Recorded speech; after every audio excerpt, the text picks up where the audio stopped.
How to watch live football on YouTube TV on Firestick. Step number 1, install YouTube TV on your Firestick. From the Firestick home screen, navigate to the search bar at the top of the screen. Type in YouTube TV and select the YouTube TV app from the search results. Click Get to download and install the YouTube TV app on your Firestick.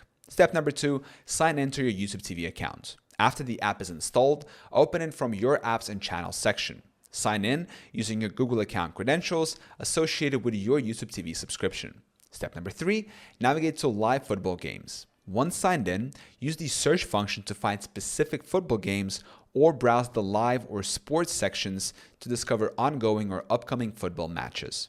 You can also go to the sports tabs for a list of live games. Step number 4, start streaming. Select the game you want to watch from the search results or live sports section. The game will begin streaming on your Firestick connected TV. Step number 5, adjust playback settings, optional. You can change video quality settings if necessary. This might be helpful if you experience buffering or lag. Go to the settings menu within the YouTube TV app to adjust video settings for a smoother experience.